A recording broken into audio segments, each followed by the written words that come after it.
Hello everyone, it's Sal, Stretford Post. How you all doing? And welcome to another episode of Breaking Dawn, guys. Hope you're doing well. Hope you're doing good. Thank you so much for joining me on this Monday. Tell me why I don't like Mondays. Well, it's all right, isn't it? It's Monday. We're here. We're live and kicking. It's great, guys. Thank you so much for joining. Please don't forget to subscribe to the channel if you're new. And please don't forget to smash a like on the video. If you could be as kind to do that for me, that'd be absolutely fantastic, guys. Let's delve straight into it. Of course, it's been a bit of a hectic couple of days in regards to Manchester United. Obviously, had the Mbumo news. We've had various transfer rumours that have been spreading around, thrown around. We've had Rashford, here we go, at Barcelona. It's quite busy for Man United standard, isn't it? Now, look, I don't want us to rest on our laurels. I want Man United to carry on doing business. That is what we need to do, absolutely. And with the links yesterday, it kind of filled me with a little bit of enthusiasm. And as we know, Manchester United need a couple of positions in particular, a striker and a goalkeeper. If we were going to pick two players right now of various positions, which two players would you choose? Would it be a striker? Would it be a goalkeeper? Would it be a midfielder? Now, Man United, it seems like they're looking at the striker and the goalkeeper. So, look, that's important. I don't want us to neglect the midfield. The midfield is obviously a big problem. But Manchester United are heavily linked with Benjamin Sesko. Of course, Benjamin Sesko has been linked to Man United for the last couple of years now, and we never quite went in for him. Of course, he's been in talks with Arsenal over the last few weeks, didn't quite materialise. So my biggest theory is that if he didn't go to Arsenal, if he rejected the contract or the talks, whatever, it just didn't materialise, did it? Why would he go to Man United? And that's my theory on it. You know, what happened there? What's going on there? Was it the price? Was it the player? Who was it? What was going on there? Because if Man United come in, and we know how slow we are negotiating, we know how very sluggish we are in regards to getting players over the line. So how long would it take for us to get Sesko? That's what I'm saying. If Arsenal struggled, how long would it take for us to get Sesko? Now, look, you look at Arsenal, and Arsenal are struggling to get Gyökeres through the door, right? So at the end of the day, nothing is absolute. Maybe Arsenal not very good at negotiating either, to be honest with you. So, look, they haven't got Gyökeres through the door. So, look, it doesn't look like Gyökeres is going to Arsenal. I don't believe for a second. The rumours that happened yesterday that, you know what, he's going to Man United. I mean, I don't believe that. He's already openly said he wants to go to Arsenal. He wants to play Champions League football. And that's fair enough at the end of the day. And he can go to Arsenal and win 0 trophies. You know what I mean? That's what he can do. But what I would say is this, right? Man United signing Benjamin Sesko. You know what? As I said yesterday to the community, of course, guys, I said yesterday, if Man United sign a competent striker, I don't care who it is. At this moment in time, I had my top three. I had Osimhen, Gyökeres, Mateta. Those were my top three. And you know what? Now I'm just like, all right, just sign a competent striker. A guy could put the ball in the back of the net. And that's what it's all about. But the midfield should not be neglected because the midfield is a big part. It's the engine of the team. And I think Man United do need to fix the engine of the team. My biggest concern about the midfield is that Ruben is going to play Bruno in that number 8. Right. And as I said yesterday, I don't think his place should be guaranteed in the football team because we rejected 100 million to play a player out of position. He is out of position, guys, playing this number 8. I don't care how anyone wants to paint it. Bruno will be out of position if he plays in the number 8. Hope everyone is doing well. Thank you so much for joining me. Absolute legends, of course, guys. Big up Randall. Big up my Monsal, 2 players back. Rios has gone to Benfica, my friend Randall. Sorry to break the news to you, brother. He has gone to Benfica. He went to Benfica. Here we go yesterday. Sadly, because I wanted Richard Rios. We all wanted Richard Rios. But unfortunately, with Man United, you snooze, you lose, don't you? And these players are not going to wait for you. They're not fans of Man United at the end of the day. Do you know what I mean? They're not fans of Man United. So they're not going to wait for Man United to get the deal done. So, you know what? We missed out on Richard Rios. And best of luck to Richard Rios. One thing I will say, don't be surprised in a couple of years if Richard Rios goes to another club in Europe for about 60 million. You know what I mean? That's what's going to happen because, you know, that's what I've been talking about, cutting out the middleman and getting the player in the door quickly.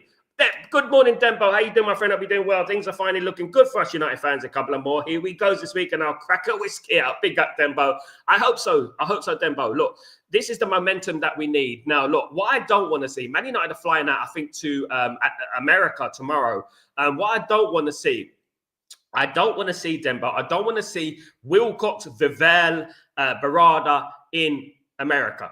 I don't want to see him there. I want to see them working on other deals because we've got a lot of work to do, guys. I don't want to see them enjoying the sunshine and the 5-star hotels and the burgers and the hot dogs as they do in America. I don't want them to be there. I want them to be in Europe working on deals. Do you know what I mean? At the end of the day, that's what I want them to be doing. And over the years, we've seen this with Murto, with Woodward, etc. You see them with their little interviews in America, you know what I mean, with their little cap on and all tanned up and everything. I don't want to see that. They need to use this momentum in regards to Mbeumo and Rashford out the door to keep going. The wheels are rolling now, and they're getting quicker and quicker, and that's what we need. My biggest concern, guys, and I want to bring this into it in regards to Marcus Rashford. Great, Marcus Rashford will not be playing for Manchester United next season. But the deal apparently is not an obligation to buy. It's not an obligation to buy. It's actually an option to buy, which I find a little bit, worrying in regards to Rashford, because if Rashford doesn't perform for Barcelona, they just can send him back for free. You know what I mean? So that is a little bit of a problem going there. So they have an first option to buy Marcus Rashford for 30 million euros. So, that is a concern because there is no contractual obligation for Barcelona to purchase Marcus Rashford, which is worrying because, if he doesn't get in that team, if he doesn't perform, they're just going to send him back. He has taken a 15% pay reduction to play for Barcelona. I don't know about it. I mean, it's just another little bit of incompetence. Just another little bit of history repeated. Absolutely.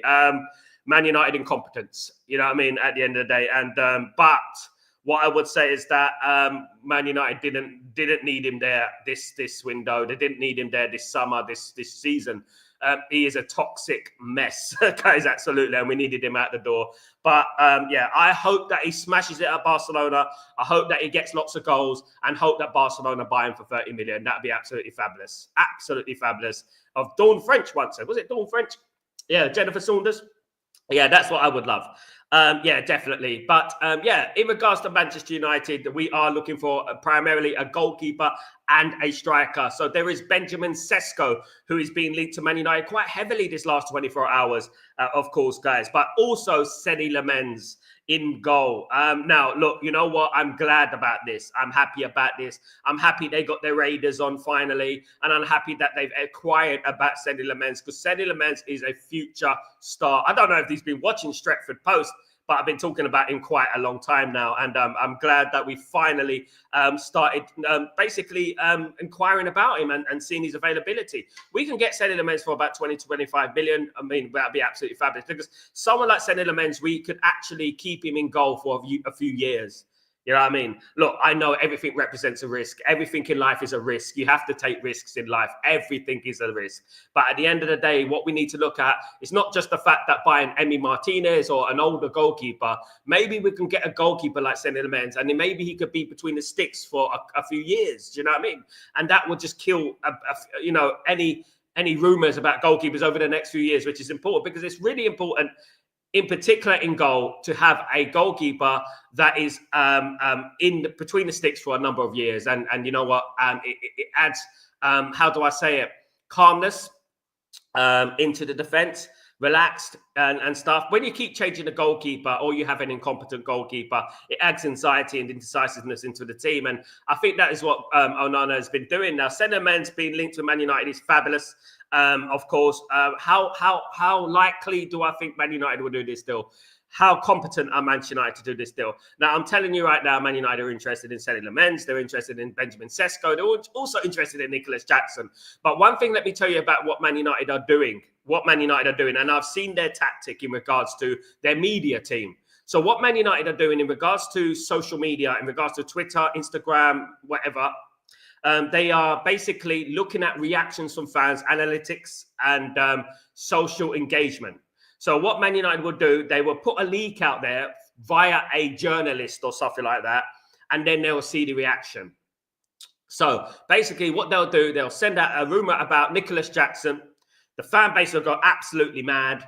I don't want him. I'd rather my grandma play up front, blah, blah, blah, all this business, and they'll withdraw the interest. That's what they're doing. This is their idea of scouting. Okay, this is what they do because they're not very good at it. Unfortunately, they're not. Otherwise, they would have been in South America, getting Richard Rios, getting other goalkeepers, getting other players in South America for a discount price. Do you know what I mean? So what they're doing, they're using social media to their advantage, and they're trying to say, what do the fans think of this? What do the fans think of this? Absolutely. Big up, Kenny. Hope you're doing well. Pearl, what's going on, my friend? Hope you're doing well. Big up yourself. Hope you're well.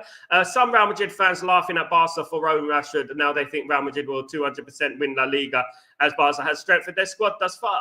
Look, what I would say, Pearl, is that I don't paint every single thing with the same brush. I don't deal with absolutes. You know what I mean? What I do is this, right? Rashford might go there and absolutely smash it, Pearl, you know? He might do because it's a slower league, less defense. Look at Anthony. Look at Anthony. We were laughing at Anthony. Everyone was laughing at Anthony in the Premier League. Look what he did at Betis. So I would say that he might go there and shock a few people. You know, he will go there as the kind of underdog sort of thing. No one believes in Marcus Rashford and stuff like that. But let me tell you something about Marcus Rashford. And I want to say this. When Marcus Rashford is on it, and he will be in Barcelona, he's a very good player, right? And Barcelona will have a very good player on their hands. It's when Marcus Rashford is on it. That's the thing. Marcus Rashford was not on it at Man United. He didn't give a flying F about Manchester United at the end of the day. So what I would say is that if I was Marcus Rashford, I use that adversity in a positive way, and I use it to elevate myself to the stars, basically. Adversity to the stars. That's what I would say. But the La Liga is not the Premier League, as I said. The La Liga is not the Premier League. The defense is not as good as the Premier League. The Premier League is far more intense. As we know, as I said with Anthony, he can cut in and shoot whenever he likes at Betis. But in the Premier League, just like when he played for Betis against Chelsea in the final of the Conference League, you don't get a chance to do that. And I think Rashford have far more opportunity to score. One thing I don't want, though, guys, I don't want this revisionism. I don't want people going back to Rashford and saying, oh, we should never got rid of him. Look at him cooking in Spain. Look at him. You know what I mean? I don't want none of that anymore, because at the end of the day, he's proven time and time again that he's an inconsistent player and has one good season every 5. You know what I mean? That is for Man United at the end of the day. But I wish him the best of luck. I wish Marcus Rashford the best of luck, and I hope that he scores a lot of goals so that Barcelona sign him. Unfortunately, it's not an obligation to buy. It is an option to buy, which is completely different, you know. So basically, if Barcelona want, they can send it back for nothing. And it's where we are, isn't it? He wanted to go to Barcelona. That's the thing, isn't it? Good morning, Ephraim. How you doing, my friend? Good morning, Sal. So I think Sesko will be expensive. He will be, Ephraim. But one thing is, let me say, Vivel is very well connected with Leipzig. You know, so don't be surprised if we can get a deal going on there with Vivel and Sesko. It's very interesting because with Vivel is very well connected in that area of the world. So, you know, don't be surprised if Man United are linked with a number of players from Germany, of course, guys. So, you know what, one thing I would say is that this looks likely because of Christopher Vivel, because Sesko is Christopher Vivel's guy. So, look, Man United could quite possibly do a deal there. And that could be that could be Man United's side. That could be the reason that Sesko didn't sign for Arsenal. You know what I mean? At the end of the day, you know, Arsenal might not sign any strikers at the moment. There are no they haven't got your carriers in the moment. That's not an absolutely given, is it? At the end of the day, but Sesko go to Man United. It is getting pace. There is wheels on this news. There is wheels on these rumors. There is truth in these rumors. Man United have been interested in. Don't get me wrong. Man United have been interested in Sesko, as we said last year, for a year now, maybe 2 years. Man United been interested. I think I first mentioned Sesko about 2 years ago. So you know what it is. Sesko is always been on Man United's radar. Would I want Sesko as my first choice? My biggest worry and concern, and I think everyone has a right to have their objective, subjective concerns about football. Okay, so what I would say is that he's not prolific in football, in the Bundesliga. He's got 13 goals in 33 appearances. For me, that's not prolific. And no doubt he's a talented player, but as a talented player, I think you need to score more goals in the Bundesliga than that. Now, look, you know what? He can. He's got the ability. But obviously, the biggest, if you're gonna analyze Benjamin Sesko as a player, you'll say, well, scores the difficult chances, misses the easy chances. Do you know what I mean? I know there used to be a number of players who used to do that. There were a lot of players who used to do that. Andy Cole used to do that sometimes. Do you know what I mean? And that, but he would obviously chip in with 30 goals, 20, 30 goals a season. So at the end of the day, it didn't really matter. With Sesko, I'm a little bit concerned. And there is obviously people throwing out the Rasmus thing. Oh, it's just another Rasmus, you know what I mean, and stuff like that. I don't like to paint everyone with the same brush. Rasmus is a different guy. Sesko's a completely different player. Now, who would I prefer? Obviously, you know who I prefer. I prefer Mateta, someone of that ilk, because I've seen Mateta play in the Premier League, and I believe in Mateta, absolutely. Like I believe in Joe Hendry, I believe in Mateta, absolutely. But you know what? Yeah, wouldn't it be funny if Joe Hendry walked through the door now? You know what I mean, mention his name, he's there. You know, but at the end of the day, look, you know what? I wouldn't mind Sesko. Having said all that, I wouldn't mind Sesko. I like Sesko as a player. If he comes to Manchester United, I think he's got a great opportunity to succeed, given we got Mbeumo and Cunha in that number 10 position. But I do not think that Man United should neglect the midfield. I'm telling you right now, guys, they shouldn't neglect that midfield. And my biggest concern for Ruben Amorim, and I'm telling you right now, you know, as a guy who supports Ruben Amorim, my biggest concern for Ruben Amorim is the fact that he's going to get Bruno, move him into that number 8 position, and he's going to solidify Bruno as a number 8. And that is what I don't want. I want it to be fair. I don't want players playing based on your mates' rates. You know what I mean? We've had that word, that quote, mates rates, for a very long time now. And we need to eradicate this from the football club, because this is the cultural problem, mates rates. We've had that under Ole Gunnar Solskjaer. We've had that for a number of years now, and we need to stop this, guys, absolutely. Now, you know what? Bruno should play as a number 10 or nothing for me, and that is it at the end of the day. And if that means him being on the bench, so be it. We need to find another captain. We need to find a sub-captain that can captain the football club. Look, you know, I just feel like in football these days, especially these days, right, we're dealing with athleticism and we're dealing with speed.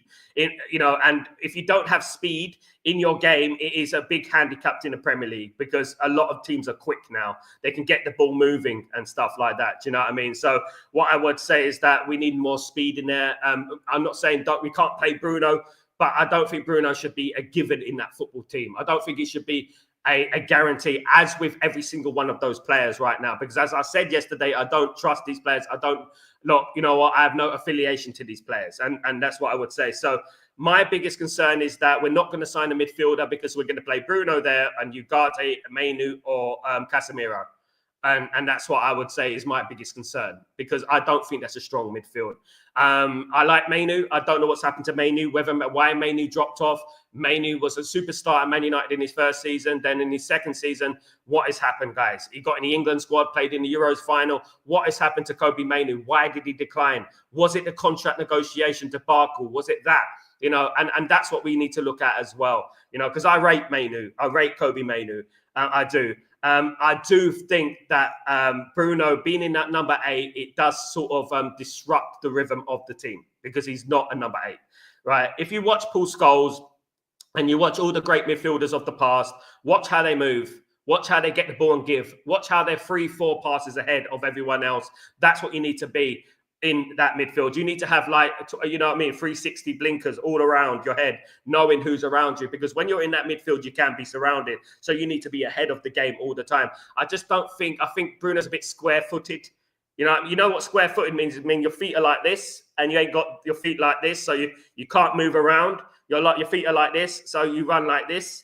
And that's the problem with him. And I don't think he is a midfielder. I think he's a guaranteed number 10. That's what he is. And another thing against Leeds United is the fact that he was played as a number 10 starting the game, but still drifted into that midfield. And that's why we have less support up front. Guys, absolutely. This is something that Ruben Amorim really has to think about. That's why he gets the big bucks to think about it. But this is something that Ruben Amorim really has to analyze and really has to think about. I know that he's your mate. I know he's your countryman. I know, and I get that. You know what I mean? Regardless of what you say about, you know what I mean, the country thing with Portugal and stuff like that, this does make a big difference at the end of the day. I'm in Italy at the moment. You know what I mean? People are much more obliged to lean towards someone else who speaks Italian than me, because I'm English at the end of the day. Do you know what I mean? And that's just life at the end of the day. You can't say that's not true, but it's true. Like if a guy's sitting there, he's Italian and they're speaking away in Italian and I can't speak Italian fluently, and then you know what, they're not going to warm to me, they're going to warm to that person, isn't it? And that is just the way life is at the end of the day. I don't have any criticism with it, because at the end of the day, people are going to pick their mates. And as much as people think it's wrong, it shouldn't be right, it shouldn't be the case, but it is the case in regards to Bruno and Dalot, of course, guys. But my biggest advice for Ruben Amorim, and listen, I'm not a manager, but what I would say is to Ruben Amorim, guys, Ruben, managers have fallen on that sword before. They've fallen on that sword before. Play players based on performances and merit, okay? And that's what I would say. Think about the team, not just individualism, you know, at the end of the day. And what people see, they see football in a very simplistic way. They look at stats. Just because Bruno doesn't play for Man United doesn't mean we're going to get relegated. As I said a couple of days ago, the best performance that Man United had was without him against Barnsley 7-1. So at the end of the day, it could help the team, you know, play better, but which is much more important than just individualizing it. You know, I would say that this old guard needs to be drifted out a little bit, you know, and we need to bring in some new guard, you know. Absolutely. Big up, Kenny. What's going on? Honestly, I think Barca will retain the league, Premier League, Pearl. You never know. Absolutely. Sesko is not bad striker. He's a very attribute world class. I hope so, Ephraim. I mean, at the end of the day, look, you know, he's still very young. He's 22 years old, I believe, 22, 23 years old. So I think he can get better. I think under Ruben Amorim, he can get better. The problem, my biggest concern is that we got Rasmus Højlund.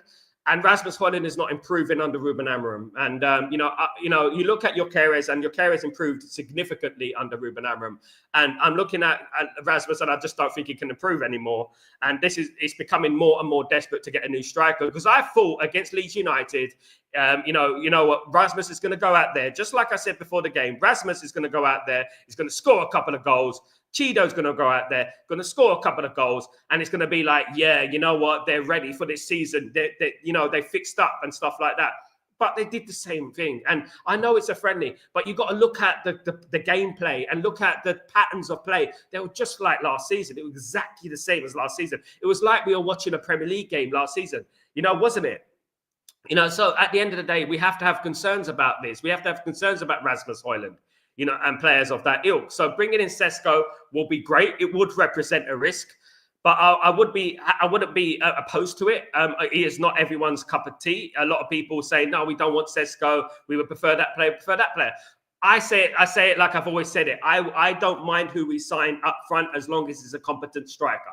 As long as it's a guy to put the ball in the back of the net, that's all I care. Whether it's Ollie Watkins, whether it is Mwani, whether it is Mateta.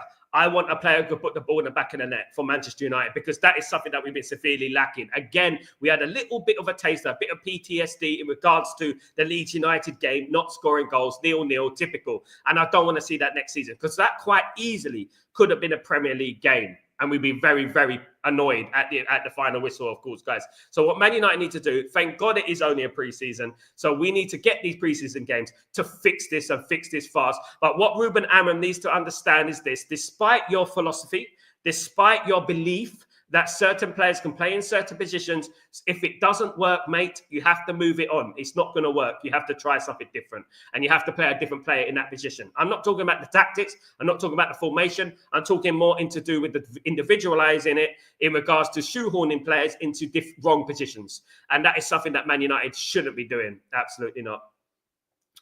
Ciao, good morning. How you doing, my friend? One of the reasons United sent Sesko is because of Ravel likes play. Absolutely, as mentioned. Big up, Ciao.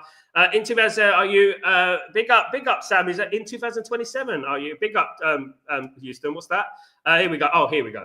In 2000, Richard Rios. Here we go. Man United for 100 million. Exactly, Sam Houston. Exactly what we're talking about, isn't it? At the end of the day, bro. Look, you know, what I would say is that this is the problem that Man United have had over the years, and not only us, other teams as well. I mean, you look at Ajax, you look at Porto, Benfica, Sporting Lisbon. They always seem to get those players early, and they always seem to sell them for a profit, don't they? Richard Rios, it's written in the stars, right? I know he's 25, but it's written in the stars that he's going to be a great player a couple of years' time, maybe even a year's time. He's going to be going for the likes of Barcelona, you know what I mean, or PSG for about 70 million, 80 million. It's just written like that. And, I watched, been watching Richard Rios for the last year, since the last summer. Of course, I was here. We were talking about Richard Rios and he was overpriced back then. He's an incredibly talented player. Man United miss out on him, and that's just the way it is. Now, look, as I said a couple of days ago, I just don't see Man United signing a midfielder this season, which I think is the wrong move. I feel a little bit worried about that in regards to our midfield, because our midfield is a big problem. And you know what? But if we don't sign a midfielder, one thing I don't want players playing in the midfield for the sake of playing in midfield, because you just want to fit them into the team. I think you need to play a specialist midfield. The midfield right now, Man United, let me tell you guys right now, the Man United midfield should be Mainu, Ugarte, Casemiro, Mainu, nothing else. Or Collier in there, or another young midfielder Kone coming in there. It should not be anything else. It should not be an attacking midfielder in that midfield. Do you know what I mean? We wouldn't put Dwight York into the midfield, would we? At the end of the day, it won't work. And that's something we have to remember, guys. And I hope that isn't the case next season. But it does. But I think it is going to be the case. I think that Bruno will play in that number 8, and there'll be one space for another midfielder in there. And that is why we've been having problems with Ugarte, why we've been having problems with Casemiro, why we've been having problems with Mainu, because the positional disciplinary is not there. And when like in defence, you have to form a partnership. In the midfield, you have to form a partnership as well. And you know what? We're not forming a partnership like that, because there is too much individualism going on. And Bruno would be up there, it'd be in a corner flag, it'd be over there, and we're causing space. And this is not a big bully session on Bruno Fernandes. Absolutely not. We're talking about things that are going to improve Man United. Bruno is a fantastic number 10, and he should stay at number 10, right? And that is what we should have. But if he doesn't play as number 10, I'm saying this, we shouldn't be shoehorning him into positions, in my opinion. Ephraim, Sal, is there any midfielder we are linked with? Man United are linked with a number of midfielders.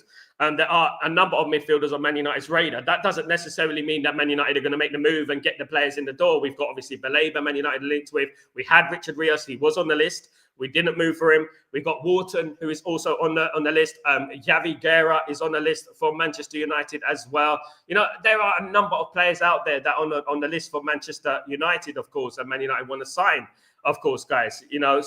But it doesn't mean that we're going to make the move. Man United might go and make the move next window, next summer. Do you know what I mean? I don't think we'll ever do any deals in January, but we will do it next summer. Look, what I would say is this: Man United do need to buy a midfielder. My choice for midfielder, obviously, is first is Wharton, and then it's Baleba. If Man United got one of those players, we'd be absolutely cooking, in my opinion, guys. And I hate to use that word. It'd be fantastic if we've got Baleba and Cunha. Baleba and Wharton, sorry. It'd be fantastic. We've got both of those, but I don't believe that's going to happen. 120 odd million on 2 players. I don't think that's going to happen. But yeah, look, it is a concern, and we're a bit in the road to nowhere at the moment, because with the Bruno situation, being a given in the team, we rejected 100 million. That solidifies his position as a first team player. And I'm telling you like this, guys, that we need to build a team and not individualize it. Hopefully, with the inclusion of Mbeumo and the inclusion of Cunha, hopefully that can change the dynamic of the team. It can help the midfield, can help Mainu, can help Casemiro, can help Bruno, can help Collier, can help Ugarte. Hopefully that can happen, with the inclusion of Mbeumo and Cunha. But, I'm looking at the structure of the team, especially against Leeds United. I wanted to see something different. I was looking for something positive in regards to the midfield, and I didn't see anything positive, apart from maybe, when players come on, Kone comes on or something like that. You know what I mean? And it starts to look a little bit better. As it did against Hong Kong, as it did against the Asian All-Stars. We have to be realistic here, and we have to be ruthless in our opinions, because at the end of the day, I've seen great players at this football club. I've seen Roy Keane, Brian Robson, Paul Scholes in that midfield, guys.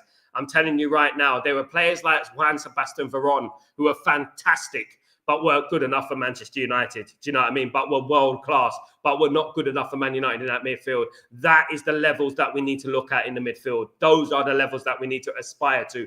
Those sort of players, where a player like Juan Sebastian Veron is not good enough to play in that midfield, because we've got Roy Keane, because we've got Paul Scholes. Even Nicky Butt, the great Nicky Butt, wasn't good enough to play in that midfield. Well, he was good enough, but he just couldn't get in the team, because we had such a great midfield already. You know what I mean? But when he came in, he done a fantastic job. That is what I'm talking about. Do you know what I mean? our midfield right now is not anywhere near what that used to be, what that midfield used to be, of course. Big up Coco, what's going on, my friend? Hope you're doing well. Good up, big up yourself. Big up Asif, hope you're doing well. Hope you're doing well. Good to see you, mate. Hope you're blessed. Of course, Ephraim. I think we will perform if Anthony performed there. I think he will perform if Anthony performed there. Anthony's not going to be playing for Man United, I don't think, next season. I think you'll hear more news about Anthony getting August, probably. I'm looking at August as Anthony will leave the football club, in my opinion. I think he will get his move to Betis. I just think that Man United are going to bow down to that. And I think Anthony will go to Real Betis, definitely. I've got a feeling once a player, just like, look, how likely was it that Rashford would go to Barcelona? You know, you think about Rashford and you think about him begging to go to Barcelona. Barcelona were not even in for him. You know what I mean? This is why they just got him on loan. You know what I mean? At the end of the day, he sort of begged to go to Barcelona. When a player wants to go to a certain football club, seldom they do go to that football club. They do. And you know what? I think that Anthony will end up going to Benfica. No, not Benfica, Betis. And Garnacho will end up leaving for Aston Villa or someone of that ilk. And we will get more news. The transfer window does finish in August, end of August. So let's see what happens, of course. Kenny, I think we saved £70 million on Rashford's wages. Absolutely. So this is a prime opportunity for Man United to make deals. Yeah. You know, the only problem, as I'm saying, is that Rashford could be back next season, you know, again, because it isn't an obligation. It is an option. So that is a bit of a problem going forward. You know, but this is the thing. When Rashford has completely narrowed down his options, he wanted Barcelona and Barcelona only. He didn't want anyone else. We could have either kept Rashford because he doesn't have to leave, or we could have just saved money and sent him on loan to Barcelona. Obviously, Man United have saved 17 million a year. And hopefully they use that money. And hopefully Rashford is replaced as well. Because at the end of the day, we are weaker. You know, even though we don't like Rashford, even though we don't want Garnacho, even though we don't want Anthony, you know, at the end of the day, we are weaker without those players, you know, so we have to replace those players. And Rashford has to be replaced. We've only got Bruno and Cunha as the number 10 options. If Bruno go, okay, like Bruno can play there. But you look at our squad, right? It's very thin. It's very, very thin at the moment. Like, so it just takes a couple of injuries and then we're screwed, guys. We've already lost Lindelof and Evans in defense. We've lost Eriksen in midfield, right? So we've lost Lindelof, Evans, and Eriksen. That's 3 players, right? Okay, so we've only brought in Cunha. So we're 3-1 at the moment in regards to players down. Right, I know that we're only playing 1 game a season next season, but given Man United's injury record, and you think about the medical department and stuff like that, the way Man United have been over the years in regards to injuries, we need to look at that and prepare for that, of course, guys. Absolutely. This is why I said against Leeds United, I would have played a full-on youth team, just to pick out any players that I think are going to be the guy to contribute towards the squad, the first team squad. Do you know what I mean? Start playing these guys. Just start doing it. You know what I mean? Because you can't have half and half. You know, at the end of the day, you can't say that, you know what I mean, we're going to give these players a chance, because these players are not going to get better. And let me tell you, a lot of these players are not. Luke Shaw is not good. Luke Shaw is declining rapidly. You look at Luke Shaw, the guy is not fit, you know, at the end of the day. And we have to say that. You know what I mean? He's not fit enough to play for Man United. He's not fit to wear the shirt for Man United, you know. So we have to look at that. Steve, good morning. How you doing, my friend? How you doing? Well, regarding the midfield, I think Amarim's planning on training Euro to move into the centre of defence eventually and play him in a further forward to help the midfield, probably by Bruno or Euro. Look, yeah, it could be the case, Steve. It could be the case where the central midfielder, the centre of the back three moves forward into the midfield. I spoke about it yesterday about supporting the midfield with the centre back moving into midfield. That could be a case. I do think that Lenny Yoro is extremely talented. I think he is very technical, and I think he can do that position very, very well. He can move into that midfield. I think we have missed Leacher as well. I think Leacher can also move into that midfield as well. Obviously, he's got an injury problem, but Leacher can move into that midfield as well. Yeah, that would be great if it works. That would be great, because then obviously Bruno can move further forward and support the likes of Mbeumo, Cunha, and the striker. So, you know, that could be work, because, you know, if Bruno naturally moves forward, and that is what his nature is going forward, he's an attacker at the end of the day, it's going to leave Casemiro, Ugarte, Mainu, Collier exposed, isn't it? And that's what's been happening. And now, if you look at the tactics, look at the way Man United play. I'm going to get a board one day. I'm going to show you. When Bruno goes forward, there is a big gaping space, so that even when Mainu moves from side to side, the team can pass through it quite easily. So do a 1-2, and then they're free in that midfield. You know, and I'm going to give it. I'm going to do it when I get back to the UAE. I'm going to show you how it happens, and it happens all the time at Man United. Absolutely, they could just easily pass around it, and this is the problem that we're having. So if we get a player like Yoro, as you said, Steve, that's very good point. You know, at the end of the day, if we can get a player like Lenny Yoro or Licha Martinez or someone like that to move into that midfield and act as a support anchor man, that would be good. Do you know what I mean? But let's wait and see. Yes, Asif, he has scored some screamers. The problem with Benjamin Sesko, he's missed some sitters. That's the thing, you know. I know this a lot in regards to strikers. Strikers can improve. Andy Cole used to do it sometimes. You know, he'll score a screamer and miss a very easy chance. And that is Benjamin Sesko. That is a very common issue in regards to strikers and that. But he's an upgrade, certainly. Marky Mark. Morning, Sal. How are you, my friend? Very well. Hope you're doing well, brother. I hope you're good. I'm glad that Lammens is on the radio. When we talked about him months ago, keep up the great work, my friend. Good, mate. Absolutely, Marky Mark. You know what I mean? At the end of the day, we were talking about selling Lammens when it wasn't popular, it wasn't fashionable. You know what I mean? We were talking about Mbumo before, you know what I mean? Other aggregators on Twitter started pretending that they were in the know and stuff like that. You know what I mean? Sully Talks and all these ridiculous accounts over there that pretend they're in the know, but they don't know anyone. They're guesswork, okay, at the end of the day. And it is ruining the industry sort of thing. And we were talking about a very, very long time ago. You know, I don't come on there. We don't come in there as a community begging for interaction, begging for acceptance, because we know who we are. We know what we do.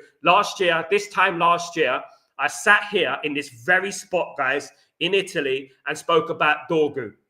A year ago, right? And who is Dorgu? People going, who is Dorgu? Who's he? You know, stop making up rumors. He's a nobody. He's not going to, who is he? And I'll say, look, Man United could possibly sign Dorgu, but he might not come to Man United until January. I said that right here. And people are laughing at and stuff like that. Do I get the flowers? I don't get the flowers. I don't need the flowers at the end of the day. We will elevate ourselves because we know what we know at the end of the day, guys. But glad we are in for selling amends on that topic. Glad we are in for selling amends. Glad we're in for a competent goalkeeper, because all that matters is Manchester United next season and our stress levels. Because our stress levels are, you know what, very, very bad last season. We were stressed last season. Every time Onana got the ball, we were nervous. We thought, oh my goodness me, he's going to do something ridiculous in a minute. Do you know what I mean? My biggest concern, Man United could be interested in sending Lammens, and this is a fact. Man United are aware of sending Lammens, but my biggest concern is that if we do not offload Onana, are we going to bring in another goalkeeper? And that is what I'm saying. I know that Vitek doesn't want to play for the football club. Apparently, he doesn't get on with Ruben Amram. Heaton is too old, 39 years old, and he's not agile. As well as he done against Leeds United the other day. So what I would say is this, right? Man United do need to bring a sending man, and he needs to fight Onana for that first team position, because there's nothing like a bit of healthy competition. Every player needs it. Every player needs a bit of healthy competition. And when Man United was successful all those many moons ago, we had healthy competition in every position. You know what I mean? Nicky Butt, Paul Scholes, Roy Keane, and that. They always had competition in there. Lee Sharp, Ryan Giggs. I'll go way back, guys. You know what I mean? And we always had players there who got the best out of each other. It wasn't hatred. It wasn't anything like that. It was just getting the best out of each other. Andy Cole, Dwight York, Ole Gunnar Solskjaer, Teddy Sheringham, getting the best out of each other. And you know what I mean? And, you know, trying to compete with each other. And that's what we want in the team, because it keeps you on your toes at the end of the day. If you're the only player in that position and you're the only player doing it, you ain't got no one around you to compete for your spot, you're going to go, well, I'm cool. I know they shouldn't be thinking like that, but some players do, because they're rich and they're very, very delusional. So what they will say is that I'm good. I'm in this team. I'm the main man. I'm the main left back. I'm the main right back. I'm the main midfielder. You know what I mean? They need players around them that can make them move. Like, for example, Man United signed Wharton in that midfield. All of a sudden, right, or Belabor, all of a sudden that midfield is going to think, whoa. You know what I mean? Our position here is a bit untenable here. You know what I mean? We're going to have to perform. We're going to have to make sure we're in it. And that's what I like about a good squad, a big squad. That's what Man United need. And at the moment, Man United have a very thin squad. We have players, first team, and then we have the youth. And that's what it is at the end of the day, you know, apart from one or two. Big up, Marky Mark, you legend. I think Sesko with the ball is better than your carers.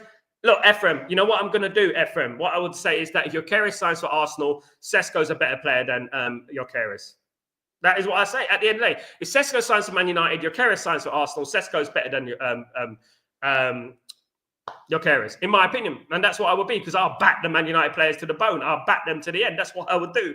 But whether it's right or wrong, well, you know what I mean? Whether it's scandalous, you know, whether there's no shame in it, I don't care. It will be Sesko all the way if he signs for Manchester United at the end of the day. Look, you know what? I would just be hoping that Gyökeres flops. You know what I mean? Like a flip-flop. Coco, I think all that Rashford comes back as a deadwood, so he could better turn up and have the season of his life. Because remember, when the last British player Barcelona signed, exactly. I think the last British player to sign for Barcelona, if I'm not wrong, guys, was it Gary Lineker? I'm trying to think. Hold on, guys. Was it Gary Lineker was the last? Let me find this out, because you know what? I'm going to find this out. British players to play for Barcelona. English players to play for Barcelona. English players to play for Barcelona. Gary Lineker. He was the last one, guys. I told you. Pep Guardiola is not English. Terry Venables was a manager. Yeah, look, you know what? Goodness me. It was Gary Lineker. Isn't that a turn up for the books? Gary Lineker was the last English player to play for Barcelona. Wow. You know what I mean? The last English attacker anyway. Like, you know what? He was the last English attacker. You know what? He's a great player, Gary Lineker, by the way. Wow, that is quite a turn up for the books. So that means that Rashford is a rarity. You know what I mean? Better turn up. He better turn up, because we need him gone at the end of the season, guys. We really do, don't we? At the end of the day. But Rashford is not on an obligation. Rashford could completely flop. Remember, Pedri, Lamine Yamal, Lewandowski, and Rafinha are in that Barcelona attack. Just not forget that. This is the thing. And we have to look at it thinking, how is he going to get ahead of those players? Do you know what I mean? And how's he going to, you know, unless he goes on the pitch and he scores a hat-trick, you know what I mean? Every single game, I don't think he's going to get into that team unless it's the Copa del Rey or something like that against Alaves or something like that in regards to that. But you know what? I wish Marcus Rashford the best of luck, and I hope he does it. I really do, because it's better for Man United and himself, of course. Big up, Stephanie. What's going on, you legend? Hope you're doing well. Big up, the Breaking Dawners. Hope you're well. Don't forget to smash a like, guys, please. Thank you so much, Steph. Big up, Steph. Big up. Coco. Martinez or Euro in midfield. The thing we have to look at, Coco, is that why haven't they played there before? We can't shoehorn players into positions they don't play in. And that's what I would stress. They are not, like, they can drift into midfield. They can come out the defense and help the midfield. There's a certain quality that you need to be a midfielder. I don't think they have it as a midfielder. I think they are defenders, right? There's a difference between defense and midfield. And I played as a right back and a right centre back, right? You know, guys, for a team called Hornchurch and plays that. So I know that, you know what, there's a big difference between the midfield and the defense, okay? So we have to not shoehorn players. What I want is Man United to sign specialist midfielders. I want Man United to get Wharton.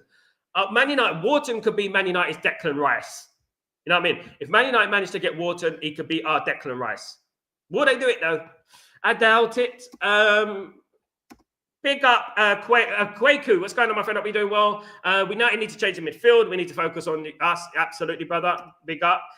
Sal, what kind of midfielder we need to sign defensive midfielder or attacking midfielder? I think Man United need a number 8 and a number 6. I think we need 2 of those. We need both.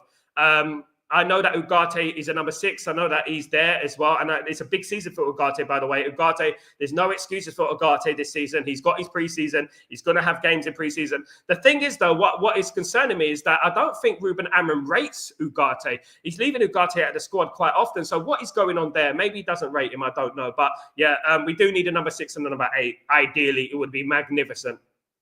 Look, you know what will make me absolutely turn on Ineos in regards to turn in a good way? You know what will make me turn on Ineos? If they go out and buy a striker, buy 2 midfielders, buy a goalkeeper, buy a right wing back, then I will say, well done, Ineos. Absolutely fantastic. You've proved me wrong, and that is what it's about. Prove me wrong.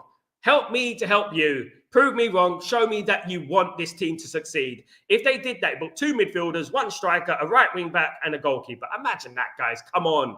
You know what I mean? At the end, that'd be fabulous. But I don't think they're going to sign 2 midfielders. Absolutely. We'd be lucky if we signed 1, sadly, even though it's a blessing that we do need a midfielder. Absolutely need a midfielder in there. Baleba, Wharton. Unfortunately, Rios is gone now, so we can't even mention his name anymore. I'll probably mention him in a couple of years.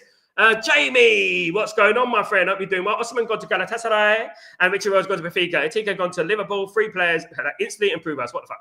Now, look, you know what, Jamie? You snooze, you lose in this game, isn't it, Jamie? At the end of the day, Man United have got these financial restrictions hovering over our head, which I don't believe for a second. But look, Liverpool are absolutely smashed it this window. I don't want to be hearing anything about how Man United fluctuated the prices of players and stuff like that when we bought Cunha on his release clause and we bought Mbeumo on his valuation, on his actual market value. Do you know what I mean? At the end of the day, Liverpool has spent 350 odd million, guys. So they are fluctuating, and as they did in the 90s, guys. Do you know who the biggest spenders were in the 90s?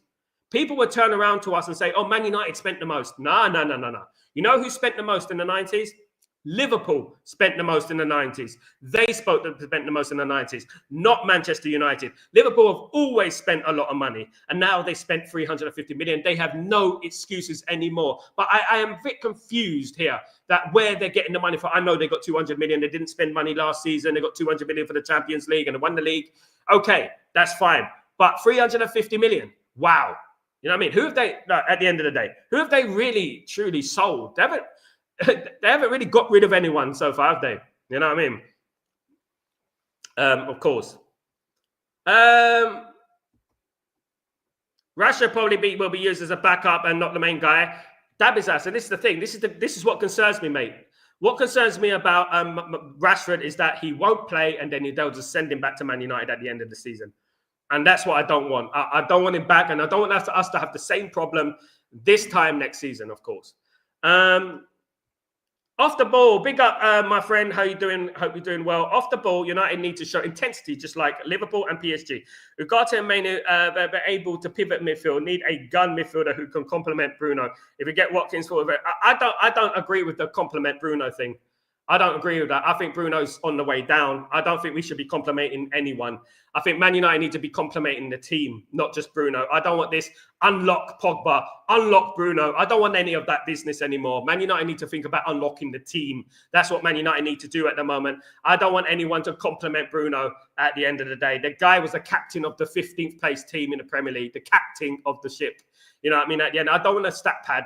I don't want the stat padding thing where, oh, if we didn't have him, we got relegated. If we didn't have him, we probably would have played as a team and probably would have moved up the table. You know what I mean? At the end of the day, football doesn't deal with absolutes, you know, at the end of the day. So what I would say is that, yes, we signed a couple of banging midfielders. Mainu's good enough. Mainu could come good. Ugarte could come good. Who knows? But Man United do need a couple of more midfielders in there. Maybe 1 if we're lucky. I mean, at the end of the day, midfielders in there to improve that midfield. But unlocking players like Bruno and stuff now, we've got Mbeumo, we've got Cunha up there now. We need to move on from that. If we really, truly want to improve, guys, we must make unpopular decisions. Man United have to make unpopular decisions if we want to improve. We can't be hanging on to players for dear life. Oh, you know, but Bruno got this many goals and assists. How many penalties did he get? We have to look at that. Do you know what I mean? At the end of the day, you know, and look, we have to be ruthless. If Man United want to go from 15th to 4th, there's going to have to be some drastic changes in that football club. As if Fabrizio last night said that United have managed to include the penalty clause if Barca will not sign him after the loan deal ends. However, the loan clause is lesser than Sancho. Yeah, it's basically nothing. But as if it's an option to buy 30 million and maybe a small little fee if they send him back. But what I would say is that we need Rashford gone, as if, isn't it? Because we're going to have this problem next season. We're going to have the same issue next season with Rashford coming back. And we're going to think about, oh, shit, we still got Rashford. You know what I mean? Sesko is Hoyland vibes, in my opinion. Until he plays in the Premier League. Attitude is more important than that skill of a professional footballer. It's a team, after all. Absolutely, Stephanie. That's what we need to build, something we don't have. We need a striker with huge pace. Sesko can provide it along with Cunha and Mbeumo. Big up, Damien. You see the differences of opinion. Love it. Coco, if we get a central midfielder who can play with him, Bruno or Mainu, what do we do with Casemiro, Ugarte, Sesko, Kone? I love it how we've normalised Bruno being a midfielder because I don't think he's a number 8. I love how we've normalised it. He plays badly in that position. Watch him in the Europa League final. You'll see that. What I would say is that, there is a big season for Mainu. It's a big season for Ugarte, a massive season for those. I would like to see Kone given his opportunity. I would like to see him get some game time, definitely, because I believe in him. I think he's a very good player, Coco. I think he's going to be a star at Man United. I don't want us to go and loaning him out because we don't have the numbers in there. So, yeah, I mean, I like to see Kone play. He probably will play. He'll probably play in the League Cup and the FA Cup initially. And then if he can impress, then that's it. But my biggest problem is this. Players playing based on favouritism. I don't want that next season. I want players based on form and players based on the team. That's what I would like. Big up, Coco. Great comment. Big up, David. What's going on, my friend? Hope you're doing well. David Sumner. Hope you're good. Good to see you, mate. Of course. Sorry, correcting my statement. Provide it with a kaboom. Big up, my friend. Big up. Absolutely. Big up, Stephanie. Big up, Stephanie, as well. Thank you so much, you legend. Absolutely. Thank you so much, Steph. Really appreciate you, as usual. Asif. So I concur with the Premier League, but Sesko, damn, his body language is terrific, and he fits perfectly striker vibes. I'm so confused. Asif, you know what I would say, Asif, my bro? At the end of the day, I would say that if we get a striker in there, it's good for Man United, whoever it is. As long as they are a competitive striker, a competent striker, I'm going to be happy about it. Because one thing that Man United have missed over the years is putting the ball into the back of the net, isn't it? We need to put that ball into the back of the bloody net. We've been crying out for goals. We've been struggling. We were here, Asif, last season, weren't we? 1 goal a month vibes, you know what I mean, at the end of the day. And it was awful. You know what I mean? So hopefully next season we kick off the league campaign against Arsenal, smashing a couple of goals, get that confidence up. Sesko scores a brace. Magnificent. I would love that. Absolutely. Big up, Asif. Absolutely. Big up. Jamie, people have been comparing Højlund to Sesko. Sorry, but them are stupid. Sesko is quick, skillful, and can finish through it. The one thing I would say, Jamie, is that in Rasmus Højlund's first season, I rated Rasmus highly. I thought he was going to be a superstar. I don't know what's happened to him since then, but he's turning into guys, I don't want to be disrespectful, more like a rugby player or wrestler than a footballer, unfortunately. And I don't know what's happened to him. I really don't. I mean, he plays for Man United. You train every day. You kick that ball every day. What's going on with him? You know what I mean? And how long do Man United take to change it, to say, like, you know what, this isn't working out. We need to move on from you, and that's it. How long do we take to do that? And that's one thing I would say, do you know what I mean? And I wish him the best, Rasmus, but Man United do need a Sesko. I think Sesko's a lot better player. And Sesko he does it internationally as well, a quality player, absolutely. Big up, my friend, Carful Aishish. Hope you're doing well. Good to see you. Midfield is a must necessity. I agree. Absolutely. Dabizas, Kobe couldn't adopt to the system. He is struggling with fitness. Can I say something, Dabizas, in regards to great players, world-class players? Let me tell you something about what I've experienced in 40 years nearly of watching football. Great players play in any system. Great players play in any system. Any system. Zinedine Zidane will play in a back three. Will play in a team with a back three.